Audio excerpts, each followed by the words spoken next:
Hello viewers, எல்லாருக்கும் வணக்கம். நம்ம அந்த வீடியோவில் 6th March 2025 மார்க்கெட் அப்டேட்டை பார்க்கலாம். அப்புறம் ஸ்டாக்ஸில் இதெல்லாம் டாப் கெய்னர்ஸ், இதெல்லாம் டாப் லூசர்ஸ், எஃப்ஐஸ் ரேஷியோங்களை வந்து எவ்வளோ க்ரோஸ்க்கு ஸ்டாக்ஸை பை அண்ட் செல் பண்ணியிருக்கிறாங்க, இந்த எல்லா டீட்டெயில்ஸும் இந்த வீடியோவில் பார்க்கலாம். ஃபஸ்ட்டு அந்த மார்க்கெட் அப்டேட்டை பார்த்துடலாம். நிஃப்டி பார்த்திங்கன்னா 207 பாயிண்ட் வந்து ரேலியாக இருந்துச்சு. நிஃப்டி வந்து ஓரளவு ரெக்கவரியை நோக்கி போயிட்டுருக்குது. நிறைய பேர் வந்து இதை ரிலீஃப் ரேலிங்கிறாங்க. நிறைய பேர் வந்து மார்க்கெட் வந்து பாட்டம் அவுட் ஆகிடுச்சு அப்படிங்கிறாங்க.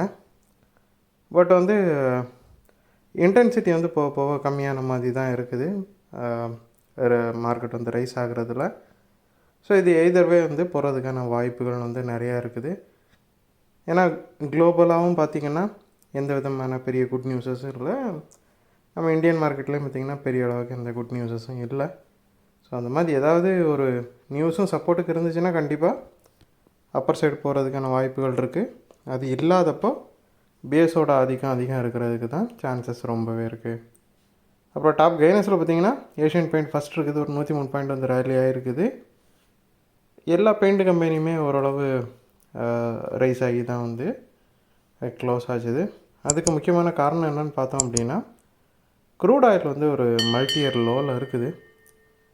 ஸோ அது காரணமாக பெயிண்ட் கம்பெனிஸ் எல்லாமே வந்து நல்ல ரேலியை கொடுத்துச்சு.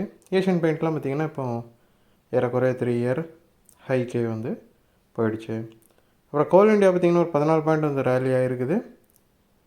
சம்மர் வந்து நெருங்கிட்டதுனால ஐஎம்டி வந்து ஹீட் வேவ்ஸ் வார்னிங்ஸ் வந்து ஹீட் வேவ்ஸ்க்கான வார்னிங்ஸ் வந்து கொடுத்துருக்குறாங்க. ஸோ வழக்கத்தை விட இந்த டைம் வந்து சம்மரில் வந்து ஹீட் அதிகமாக இருக்க வாய்ப்புகள் இருக்குது அப்படின்ட்டும் சொல்லியிருக்கிறாங்க. ஸோ இது வந்து கண்டிப்பாக வந்து பவர் கன்சம்ஷனையும், அது மட்டும் இல்லாமல் ஏசி போன்ற குளிர்சாதன பொருட்களோட தேவையையும் வந்து அதிகரிக்கும். ஸோ அதனால் கோல் இண்டியா மற்ற சில ஏசி ரிலேட்டட் கம்பெனிஸுமே வந்து அது மாதிரி பவர் ரிலேட்டட் கம்பெனிஸுமே வந்து நல்ல ரேலியை கொடுத்துச்சு. அப்புறம் டாப் லூசஸில் பார்த்திங்கன்னா டெக் மஹேந்திரா வந்து 34 பாயிண்ட் வந்து விழுந்துருக்குது. ஒரு 2 நாளாக ரேலி இருந்துச்சு, ப்ராஃபிட் புக்கிங்னால விழுந்துருக்குது. டாப் லூசஸில் செகண்ட் பார்த்திங்கன்னா ட்ரெண்ட் இருக்குது, ஒரு 36 பாயிண்ட் வந்து விழுந்துருக்குது. ஸோ ட்ரெண்ட் வந்து ரொம்பவே நெகட்டிவாக தான் ட்ரேட் ஆகிட்டுருக்குது. ஸோ பயங்கரமான அளவுக்கு வந்து அது வீழ்ச்சியை சந்திச்சிருக்குது. இந்த நேரத்தில் பார்த்திங்கன்னா ஒரு வாரமாக அது கொஞ்சம் ரெக்கவரி ரேலி கொடுத்து, ஏன்னா இப்போ நிறைய ஸ்டாக்ஸ் வந்து ஒரு நல்ல ரேட்டில் இருக்கிறதுனால நிறைய மக்கள் வந்து அதை பை பண்ணுறாங்க. ஏன்னா ஒருவேளை இது பாட்டமாக இருந்துச்சு அப்படின்னா மார்க்கெட் ரெக்கவரி ஆச்சுன்னா ஸோ இது ஒரு நல்ல ப்ரைஸாக பார்க்கப்படும். அதனால் நிறைய பேர் வந்து பை பண்ணுறாங்க.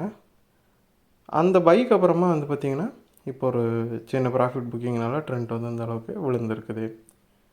எஃப்ஐஸ் பார்த்திங்கன்னா 11வது கண்டினியூஸ் டேவாக செல் பண்ணியிருக்கிறாங்க. 2377 கோடிக்கு செல் பண்ணியிருக்கிறாங்க. டிஎஸ் வந்து 1617 கோடிக்கு வந்து பை பண்ணியிருக்கிறாங்க. 21வது கண்டினியூஸ் டேவாக பை பண்ணியிருக்கிறாங்க. எஃப்ஐஸ் வந்து 11வது கண்டினியூஸ் டேவாக செல் பண்ணியிருக்கிறாங்க. ஸோ நீ பார்த்திங்கன்னா எஃப்ஐஸை விட, அதாவது எஃப்ஐஸ் வந்து எந்த அமௌண்ட்டுக்கு செல் பண்ணாங்களோ அதை விட கம்மியான அமௌண்ட்டுக்கு தான் டிஎஸ் பை பண்ணியிருக்கிறாங்க. ஸோ இந்த வீடியோவில் நான் உங்களுக்கு கொடுத்த இன்ஃபர்மேஷன்ஸை பார்த்திங்கன்னா கண்டிப்பாக ஹெல்ப்ஃபுல்லாக இருந்திருக்கும். இது உங்களோட ஃபியூச்சர் ட்ரேடிங் செஷனுக்கும் கண்டிப்பாக ஹெல்ப் பண்ண. இந்த வீடியோ உங்களுக்கு பிடிச்சிருந்துச்சுன்னா லைக் பண்ணுங்கள், ஷேர் பண்ணுங்கள், மறக்காம சேனலுக்கு சப்ஸ்கிரைப் பண்ணுங்கள். அப்படியே இந்த பெல் ஐகானை கிளிக் பண்ணிங்கன்னா டெய்லி அப்டேட்ஸ் தவறாமல் கிடைக்கும். தேங்க்ஸ் ஃபார் வாட்சிங், கீப் சப்போர்ட்டிங். நான் இன்னொரு வீடியோ உங்களை சந்திக்கிறேன். தேங்க்யூ.